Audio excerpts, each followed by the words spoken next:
자, 천국과 지옥 16가 드디어 마지막입니다. 진리편 마지막. 생활편은 쉬워요. 생활편은 쉬워요. 근데 진리편은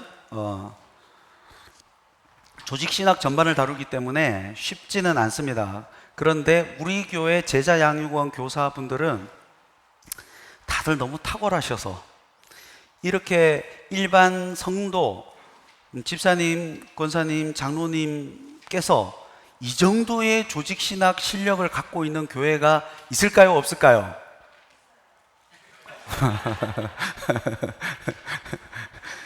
있죠. 동신교회. 동신교회만 그렇습니다. 그 정도로 정말 독특한 시스템이고, 여러분들이 가지고 있는 지식이 매해 반복하니까 거듭될수록 쌓여가죠. 그리고 가르치는 것이 내가 배우는 가장 탁월한 방법이기 때문에 여러분들은 이 지식들이 계속 쌓여가면서 탄탄한 어떤 그 신앙적인 지식을 갖게 되고, 뭐 예정, 그 종말론, 인간론, 그리고 천국과 지옥, 이런 것들 여러분들은 쉽게 하기 때문에 정말 대단하다라는 자부심을 일단 가져야 됩니다. 자, 그 다음에 한번 넘어가 볼게요. 1번, 우리는 일상생활에서 천국과 지옥이라는 말을 자주 사용합니다. 이거는 아이스 브레이킹 때 쓰는 건데, 이런 말을 어떤 때 이런 말을 사용할까요? 각자 나눠보면 제일 먼저 천국 그러면 뭔 말이 나올까요? 김밥 천국. 이게 무슨 말일까요? 천국이란 말은 정말 김밥이 종류대로 다 있다, 이런 말. 정말 많고 다양하다. 그러니까 긍정적인 의미에서 천국을 쓰죠. 그리고 최악의 상황일 때 지옥을 맛보게 해주마, 이런 거. 이것처럼 천국과 지옥에 대한 성경적 개념을 갖고 있지 않은 사람들도 대부분 지옥 갈래 천국 갈래 그러면 대부분 천국 그러지 지옥을 선택하지 않는다는 거예요. 이런 일반적인 은총 가운데서의 개념을 한번 나눠보시고요. 그 다음에 2번, 당신에게 만약 주어진 장소가 천국과 지옥 두 군데뿐이라면 어디에 가고 싶습니까? 그 이유는 무엇입니까? 라고 했을 때, 자, 마태복음 13장 44절 한번 볼게요. 천국은 마치 밭에 감춘 보화와 같으니 사람이 이를 발견한 후 숨겨두고 기뻐하며 돌아가서 자기의 소유를 다 팔아 그 밭을 사느니라. 여기에 핵심은 뭐냐면, 이거 비유예요. 천국이 뭐와 같다고요? 밭에 감춘 보화. 핵심은 기쁨이에요. 기쁨. 천국은 기쁨이다. 그런데 우리가 상상하는 것 이상의 기쁨이라는 거예요. 자, 그런데 복음전도 한번 보세요. 복음전도를 할 때 긍정의 이미지와 부정의 이미지를 적절히 사용해야 됩니다. 긍정의 이미지는 뭐죠? 천국이에요. 천국. 부정의 이미지는 뭐죠? 지옥이에요. 그러니까 전도를 할 때, 이거는 약간 일종의 팁인데, 단순히 천국만 전파해서는 안 되는 상황이 있고요, 단순히 겁박을 해서 지옥만 이야기해서도 안 되는 상황이 있습니다. 그 이유가 뭐냐면, 사람이, 잘 보세요, 어느 특정 연령, 이게 제가 지금 본지 너무 오래돼서 제가 잡식성으로 독서를 하다 보니까, 40세 이전에 젊으면 젊을수록 긍정적인 것에 반응을 해요. 쉽게 말해,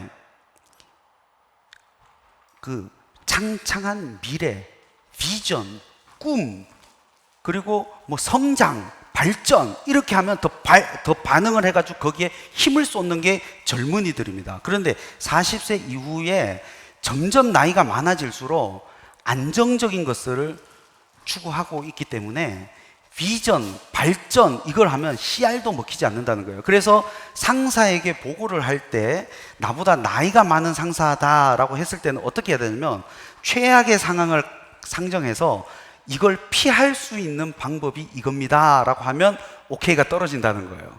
그래서 이 사람들은 안정을 추구하기 때문에 무서운 것들을 말을 할 때 더 반응을 한다는 거예요. 그래서 젊은이일수록, 야, 너 이렇게 살면 지옥 간다? 그럼 저 지옥 가도 돼요, 이렇게 해요. 나 지옥 괜찮아요. 근데 나이 드신 어른들은 뭐라고 하는지 아세요? 천국이 얼마나 좋은지 아세요? 천국 가서 희희낙낙거리고 슬픔도 없고 고통도 없고, 이 나이에 뭐 내가 슬픔이 있어봤자지 이러면서 별 반응이 없어요. 그런데 나이가 든 사람일수록 지옥이 얼마나 무서운지 아세요? 불구덩이에다 막 활활 타오르는데도 막 싹 타는데 그게 영원히 간대요. 그럼 그건 안 되지, 이렇게 가는 거예요. 그러니까 젊은이와 그 노인들이, 나이 드신 분들이 반응이 다르다는 거예요. 그래서 이쪽으로 갈수록 지옥을 강조해야 되고 젊을수록 비전과 꿈과 발전. 그래서 여러분, 전도 폭발 XEE 젊은이들 아시죠? 우리 어른들 상대로 오늘 밤 이 세상을 떠나신다면 이렇게 돼 있잖아요. 그런데 젊은이들은 어떻게 하는지 아세요? 행복 지수가 어떻게 당신의 행복 지수가 어떻게 됩니까? 행복합니까? 지금의 행복, 꿈, 미래, 비전, 발전으로 인트로를 한다는 거예요. 이게 먹히니까. 그래서 긍정적 이미지와 부정적 이미지가 다 있다. 천국과 지옥, 이걸 적절하게 사용해야 된다는 것, 자, 말씀드리겠습니다. 자, 그 다음에 3번, 성경은 지옥에 대해서 어떻게 설명을 할까요? 자, 각 성경 구절을 통해서 확인해 보세요. 여기 보면 핵심이 뭐냐면, 예수께서 내 이름이 무엇이냐 물으신즉 이르되 군대라 하니 이는 많은 귀신이 들렸습니다. 무적행으로 들어가라 하지 마시기를 간구하든. 이게 지금 지옥을 지칭하는 말이에요. 무적행이라는 것은 아비소스라는 말인데, 요 말은 장소 개념을 포함하고 있어요. 명확한 장소입니다. 그래서 굳이 설명하면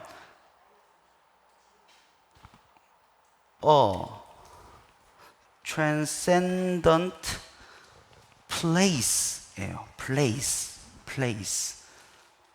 이게 초월적인 장소예요. 장소인데 이게 어떤 장소냐? associated with the dead and hostile power. 이렇게. 이게 이제 BDAG에서 정의하고 있는 겁니다. 장소인데 뭐랑 관련돼야? 죽음과 막 그 어마어마한 그 고통의 능력 가운데 있는 장소과 연관된 장소라는. 그래서 여기서 핵심 뭐냐면 장소 개념입니다. 아비소스 자체가 장소를 지칭하고 있어요. 장소. 이해가십니까? 제가 글씨가 좀 그렇습니다. 죄송합니다. 안 써도 돼요. 자, 그 다음에 지옥은 뭐냐? 풀무불, 그리고 울며 이를 갈리라. 그 유대인들에게 가장 최악의 장소는 풀무불이에요. 왜냐하면 극형 가운데 하나도 풀무불에 들어가는 거였기 때문에. 그래서 지옥을 표현할 때 풀무불이라는 이미지를 갖다 주었지만, 만약에 오늘날 더 심한 극형이 있다면 아마 하나님께서 오늘날 굳이 성경을 썼다면 그렇게 표현했을 거예요. 그러니까 풀무불이라기보다 핵심은 뭐냐면 울며 이를 갈미 있는 장소라는 거예요. 뭔지는 모르겠지만 지옥이라는 곳이 울며 이를 가는 곳이라는 거예요. 여기는 장소. 그 다음에 여기는 울며 이를 갈미 있다. 그 다음에 어떤 이들은 지옥에서 고통이 영원하지 않다라고 합니다. 과연 그럴까요? 이거는 마태복음 25장 46절에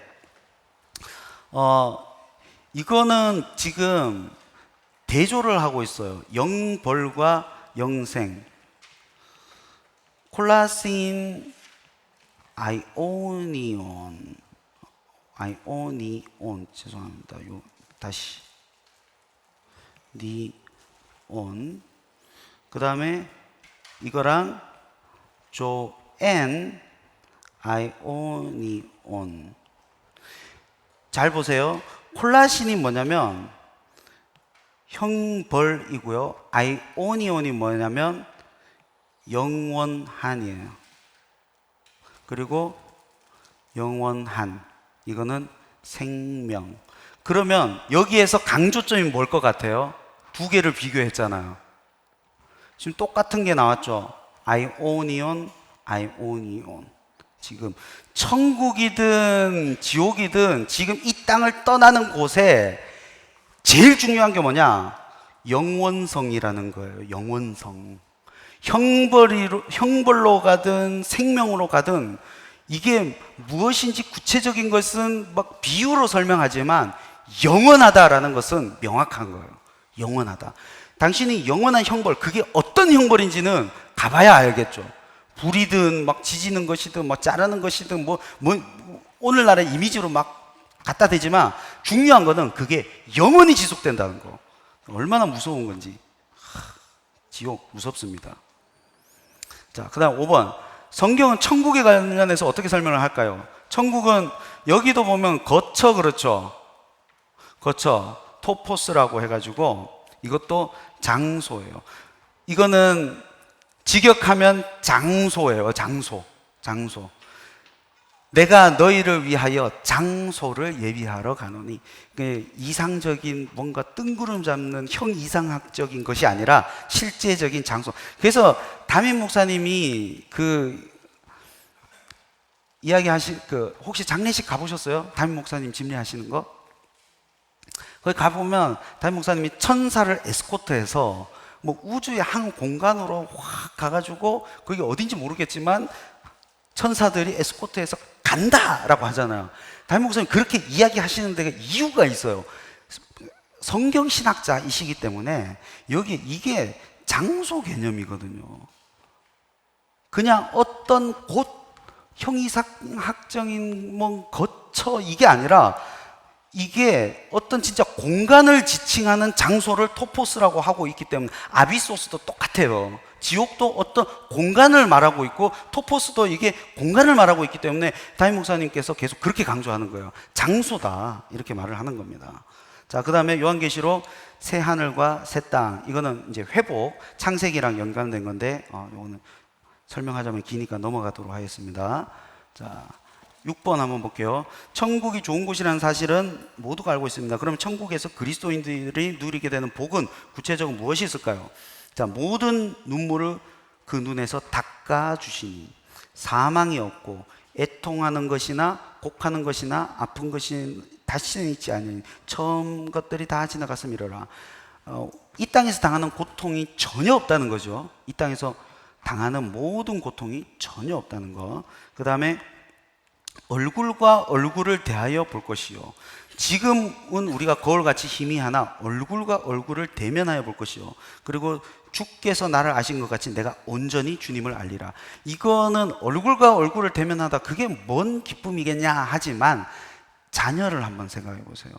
우리 교구가 아니라 옛날 제자반에 기러기 아빠가 있었는데 7, 8월 중에 한 2주 캐나다에 있는 자녀를 보러 갔다 옵니다. 1년 내내 그것만 기다려요. 1년 내내. 근데 영상도 막 보내주죠. 근데 그 영상을 캐나다에서 웃고 떠들고 하는 자녀 영상을 띡 볼 때마다 그거 보고 탁 덮고 이게 뻥 뚫려버린대요. 진짜 견딜 수가 없대요. 그러면서 막 때로는 이 남자분인데 울기도 하고 정말 힘들대요. 그러다가 캐나다에 한번 가가지고 자녀 얼굴 한번 딱 볼 때 얼굴과 얼굴을 대면하는 거잖아. 우리는 우리 자녀 얼굴과 얼굴 대면하니까 그게 별 감흥이 없지만 그 사람들, 멀리 떨어져 있는 사람들에서 대면할 때는 그 감격이 상상을 초월하는 거예요. 그런데 이게 그거를 지칭하고 있는 거예요. 예수님과 우리가 지금 얼굴과 얼굴을 대면해서 보는 거는 우리가 상상하는 그것 이상이라는 거예요. 자녀를 못 보다가 보는 것 이상의 그 무엇, 온전한 암이 있다는 겁니다. 이게 이제 천국이라는 것이죠. 그 다음에 7번. 많은 사람들이 천국에서 늘 상급에 대해서 인정을 합니다. 하지만 그 상급의 차이가 있다. 상급론 할 말이 많은데, 자, 의견이 분분합니다. 다시 말해서 천국에 상급이 있을까요? 잘 보세요. 모든 행위와 모든 은밀한 일을 선악간에 심판하시리라. 그리고 보라, 내가 속히 오리니 내게 줄 상이 있어. 미스토스. 이 상은 실제 주는 상입니다. 이게 상급론의 핵심 단어입니다. 상, 미스토스. 예, 넘어갈게요. 그가 행한 대로 갚아주시리라. 예. 자, 상급론 있다는 거. 그 다음에 8번 넘어가 볼게요. 8번. 천국과 지옥이 있다는 사실이 우리의 삶의 태도에 어떠한 영향을 줄까요? 각자 자유롭게 나누어 봅시다. 마태복음 6장 20절을 보면 오직 너희를 위하여 보물을 어디에 쌓아두라? 하늘에 쌓아두라. 이건 선한 일을 하면서 하나님의 일을 할 동기, 우리가 이 땅에서 하나님의 일을 열심히 하면 어떻게 되죠? 하늘에 보물이 쌓인다. 여러분 이것도 잘 보세요. 하늘에 보물이 쌓인다. 천국에서 무슨 보물이 필요하냐? 그러니까 논리적으로 보면 계속 뭐가 나오냐면 상급론이 없다로 갈 가능성이 있어요. 그런데 성경에 보면 상급론을 지칭하는 성경 구절들이 계속 등장을 해요. 하늘에 보물을 쌓아라. 아니 그거 가서 보물을 가지고 내가 시기 질투를 받으면서 누릴 거요 말 거요 막 이런 거 있잖아요. 이 뭔가 이상하다는 거예요. 그래서 잠시만 설명할게요. 여러분 성경을 한번 보세요. 성경이 우리가 이해하기 쉽게 쓰여졌습니까? 이해하기 어렵게 쓰여졌습니까? 이해하기 쉽게 쓰여졌어요.